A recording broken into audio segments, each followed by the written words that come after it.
नमस्कार दोस्तों चैत्र नवरात्रों में पूजा पाठ भले ही मत करना, लेकिन यह एक काम जरूर कर लेना। दोस्तों, बिना पूजा पाठ के ही इससे सारा फल मिल जाता है। आप चाहे कुछ करें या ना करें, लेकिन नवरात्रों में यह एक काम जरूर कर लेना। दोस्तों, माता लक्ष्मी खुद आपके घर चल कर आएंगी। चैत्र नवरात्रों में बिना व्रत बिना पाठ के आपको संपूर्ण नवरात्रि का फल मिल जाएगा। अगर आपने व्रत नहीं रखा तो कोई बात नहीं, आपको परेशान होने की जरूरत नहीं है, क्योंकि कभी कभी हम काम के चलते या फिर कोई ऑफिस का काम होता है या कभी कभी कुछ ऐसे काम में फंस जाते हैं जिसके कारण हम माता रानी के नवरात्रों का व्रत नहीं कर सकते। तो इसमें दोस्तों आपको परेशान होने की बात नहीं है। अगर आपने व्रत नहीं रखा कोई बात नहीं, पूजा नहीं कर रहे हैं नवरात्रि में कोई बात नहीं, बस यह एक काम आपको कर लेना है। नवरात्रि में जितने भी लोग पूजा पाठ करते हैं उससे भी आपको अधिक बढ़कर फल मिलेगा, क्योंकि माता रानी पूजा पाठ से प्रसन्न नहीं होती। अगर आप माता रानी को दिल से चाहो, किसी गरीब की मदद करो, किसी पशु पक्षी की मदद करो, तो उससे भी माता रानी बहुत अधिक प्रसन्न होती है। दोस्तों, यह वीडियो बहुत ही ज्ञानवर्धक होने वाला है। तो दोस्तों, आइए जानते हैं नवरात्रि में ऐसा कौन सा कार्य है जो करने से बिना व्रत बिना पूजा या बिना कन्या के भोजन के सारे फल की प्राप्ति हो जाती है। देखिए दोस्तों, एक कथा के अनुसार भगवान शंकर माता पार्वती को बताते हैं कि ना कवच की जरूरत है, ना किसी भी प्रकार का कोई बड़ा अनुष्ठान करने की जरूरत है, ना पूजा पाठ करने की जरूरत है। केवल सच्चे मन से अगर नवरात्रि के समय में कोई भी व्यक्ति पूरे मन के साथ, पूरे विश्वास के साथ, सच्ची लगन और आस्था के साथ अगर दुर्गा सप्तशती में वर्णित सिद्ध कुंजिका स्रोत का पाठ कर लेता है तो संपूर्ण दुर्गा पाठ का फल उन्हें प्राप्त हो जाता है। जो भी आप व्रत रखते हैं माता रानी के लिए, आप चाहते हैं कि माता रानी का आपके ऊपर आशीर्वाद बना रहे, तो माता रानी की कृपा मिले, या फिर कोई आपकी अधूरी मनोकामना हो, या फिर पितृ दोष हो, राहु दोष हो, मंगल दोष हो, कर्ज दोष या फिर शनि दोष, कर्ज का दोष, गरीबी का दोष मात्र पल भर में दूर होगा। तो अगर आपने नवरात्रि का व्रत रखा है तो वह सारे फल अगर आप चाहते हैं तो उसका 1000 गुना फल प्राप्त हो जाएगा। तो नवरात्रि के समय में दुर्गा सप्तशती का पाठ जरूर करना। और जो लोग नवरात्रि का व्रत नहीं रखते हैं, किसी कारणवश उन्हें समय नहीं मिल पाया है या फिर उनकी सेहत अच्छी नहीं रहती है, तो कोई बात नहीं, ऐसे व्यक्ति दुर्गा सप्तशती में वर्णित सिद्ध कुंजिका स्रोत का पाठ जरूर कर लेना। पूर्ण रूप से आपको नव दुर्गा माता का पूजा पाठ करने से, नव दुर्गा के 9 दिन व्रत करने से, कन्या भोजन कराने से जो फल प्राप्त होता है दोस्तों, वही फल आपको प्राप्त हो जाएगा। दोस्तों, एक दिन अगर आप नवरात्रि के दिन एक दिन बस केवल आप बैठ कर के जाप कर लेते हैं तो पूर्ण रूप से आपको फल प्राप्त हो जाता है। मैं आप लोगों को एक बात बताना चाहूँगी कि जो लोग समर्थ हैं ऐसे लोगों को कन्या पूजन भी जरूर करना चाहिए। दोस्तों, अब कन्या पूजन का फायदा क्या है, तो माता रानी के स्कंद पुराण में भी लिखा है और कई सारे हमारे जो देवी पुराण में भी इसका वर्णन मिलता है। माता रानी जितना पूजा पाठ से प्रसन्न होती है उतना ज़्यादा कन्या भोजन कराने से ही हो जाती है, क्योंकि कन्याओं को देवी का स्वरूप माना जाता है। और जो कन्या होती है नवरात्रि के समय में, यह साक्षात नवदुर्गा का स्वरूप हो जाती है। दोस्तों, कन्या पूजन के बारे में सारा इस वीडियो में मैं आपको बताऊंगी कि क्या मुहूर्त है और किस तरह से कन्या पूजन करना चाहिए। दोस्तों, चैत्र नवरात्रि में इस बार दुर्गा माता हाथी पर सवार होकर पृथ्वीलोक पर पधार चुकी है और हमारे हिंदू सनातन शास्त्रों में वर्णित है और मान्यताओं के अनुसार नवरात्रि पर यदि माता दुर्गा का आगमन उनके वाहन सिंह पर नहीं बल्कि हाथी पर होगा, तो मान्यता है कि माता दुर्गा का हाथी पर सवार होकर आना बहुत ही शुभ है और कल्याणकारी होता है। जीवन सुखमय हो जाता है, भक्ति का भरपूर लाभ भक्तजनों को मिलता है, आत्मा को सुकून मिलता है, दुर्गा माँ भरपूर आशीर्वाद देती है। साथ ही दोस्तों, इस वीडियो में मैं बताऊंगी कि नवरात्रों में जो अखंड दीपक की बाती है उसका क्या करें, अखंड ज्योत में जो तेल बच जाता है उसका क्या करें, नवरात्रि जब समाप्त होंगे और 2025 में नवमी पूजन कब करें और हरे भरे जौ का क्या करें, इन सभी बातों पर आज के इस वीडियो में हम बात करेंगे। दोस्तों, नवरात्रि के बाद में जो चावल होते हैं, जौ होते हैं, जो दीपक की बत्तियां होती है, जितने भी हम चैत्र नवरात्रि के समय में सामग्री चढ़ाते हैं, उन सब का क्या करें। यह सब आप गलत तरीके से नदी में विसर्जित कर देंगे और इसके फायदे नहीं जान पाएंगे। नवरात्रि समाप्त होने से पहले ले आना यह एक चीज, कुंडली के वारे न्यारे हो जाएंगे। शिव माता रानी आपके घर की रक्षा करेगी, आप करोड़पति हो जाएंगे। हम भी अपने घर में लेकर आते हैं, तो यह चीज़ चैत्र नवरात्रि में कुछ ऐसी चीज़ें हैं जिन्हें घर में लाकर रखने से माता रानी बहुत प्रसन्न होती है, अपने भक्तों की सभी प्रकार की जो इच्छाएं हैं, मनोकामनाएं हैं, उसे पूर्ण करती हैं। दोस्तों जरूरी नहीं है आप नवरात्रि के प्रथम दिन ही ये खरीद कर लाएं। दोस्तों जरूरी नहीं है कि आप नवरात्रि के प्रथम दिन ही ये खरीद कर लाएं। आप चाहते हैं तो किसी भी दिन चित्र नवरात्रि के दिनों में आप इसे खरीद करके अपने घर में ला करके स्थापित कर सकते हैं। इससे दोस्तों आपकी दिन दुगनी रात चौगुनी तरक्की होगी और साथ ही साथ नवरात्रि से जुड़ी बहुत सारी जानकारी मैं इस वीडियो में आपको बताऊंगी। दोस्तों नवरात्रि में माता रानी की जो सेविका होती है हमारे घर के द्वार पर 9 दिनों तक आती है। हम कितनी पूजा कर रहे हैं, कितना पाठ कर रहे हैं, माता रानी के लिए हम कौन सा भोग लगा रहे हैं, माता रानी को प्रसन्न करने के लिए हम अपने घर में कौन सी वस्तु घर में खरीद कर लाए हैं, यह सारी जानकारी की सूचना माता रानी को उनकी सेविका देती है। इसलिए नवरात्रि के समय में सोना नहीं चाहिए।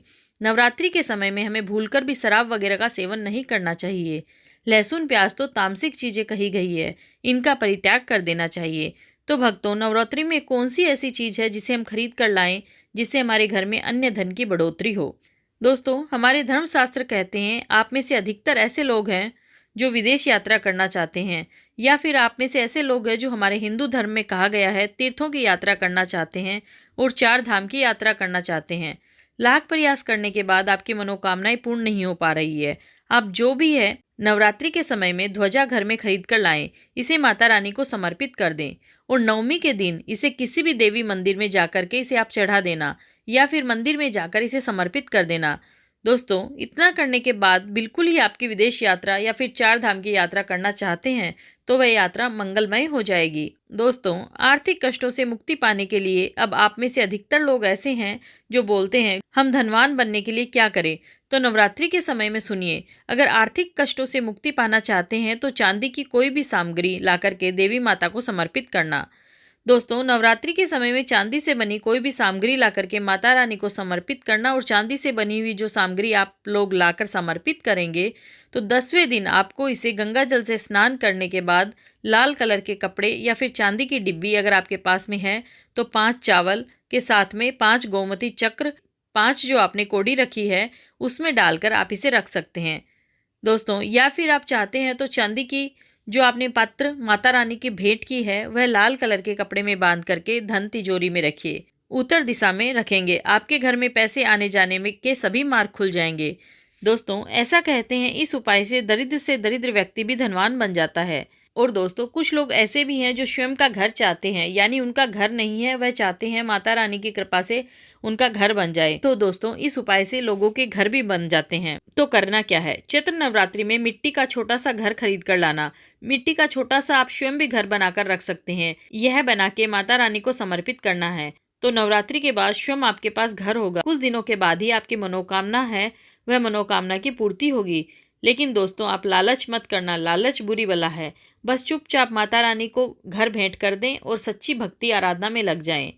आप नौकरी में पदोन्नति चाहते हैं तो 3 नारियल ला करके घर में रखिए और नवमी के दिन इसे मंदिर में जाकर आपको चढ़ाकर आ जाना है। तो स्वयं आप देखना आपकी पदोन्नति हो जाएगी। फिर दिन दूनी रात चौगुनी तरक्की होगी, धन घर से हरा भरा रहेगा।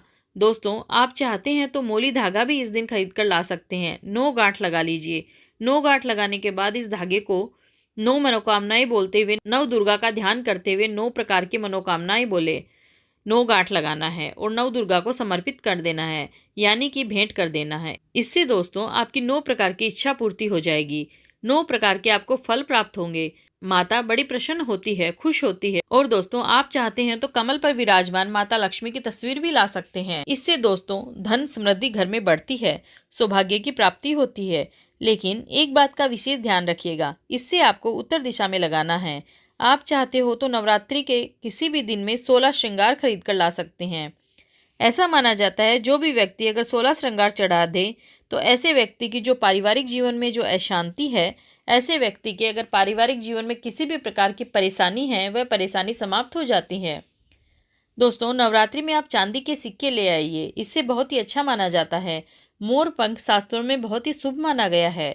नवरात्रि में माँ सरस्वती का जो प्रिय मोर पंख है, अगर आप उसे घर में ला करके स्थापित करते हैं तो आपके घर में जितने भी विद्यार्थी हैं उनके पढ़ने लिखने की जो क्षमता है वह तीव्र हो जाती है, उनकी बुद्धि का विकास होता है, बुद्धि की ताकत बढ़ती है।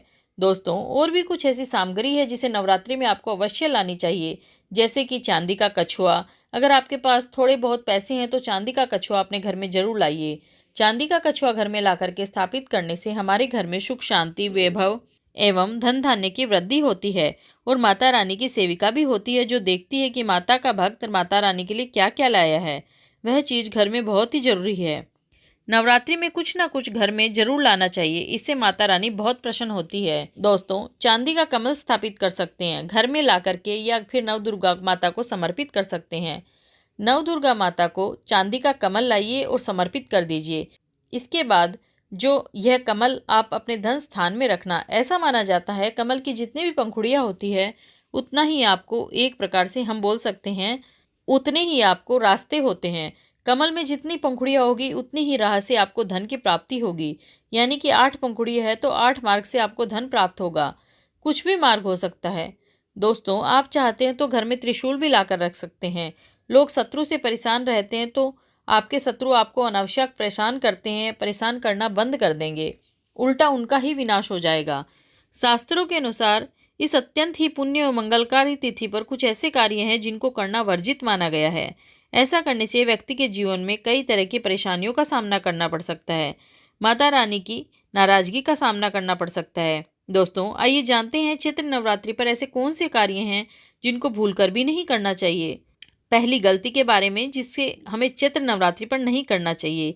हमारे धर्मशास्त्रों में स्पष्ट लिखा है कि चैत्र नवरात्रि का दिन स्वयं माता रानी का होता है। ऐसे में यदि कोई भी व्यक्ति गलती से भी मांस मदिरा का प्रयोग करता है तो व्यक्ति 7 जन्मों तक वंशहीन हो जाता है।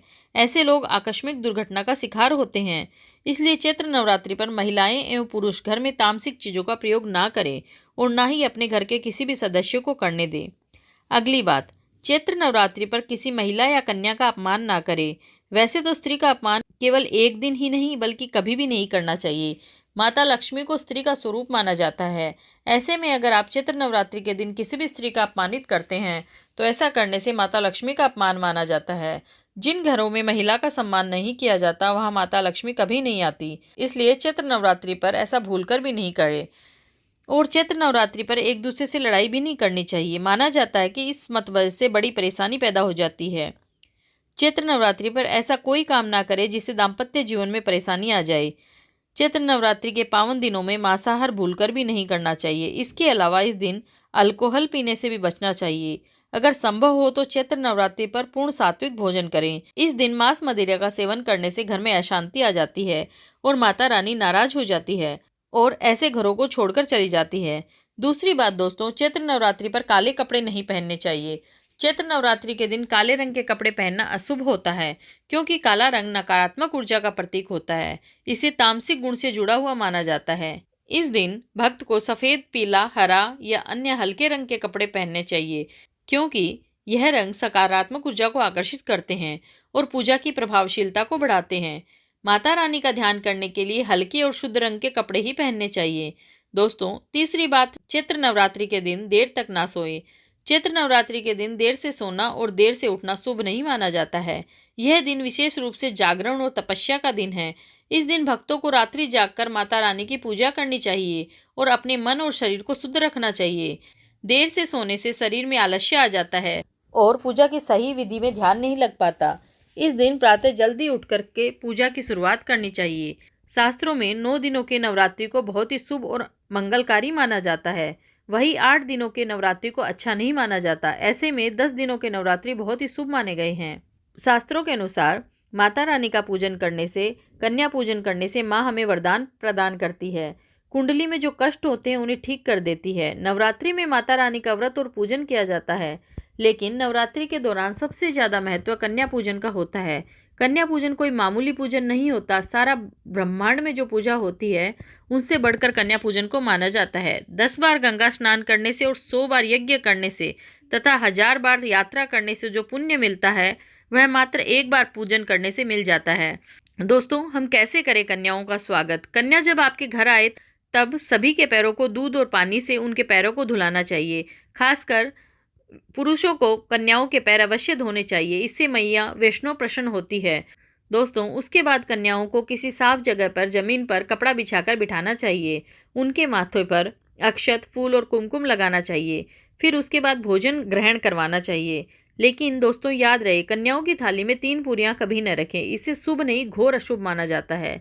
3 पूरियां तथा 3 रोटियां मरने वाले व्यक्ति के लिए निकाली जाती है।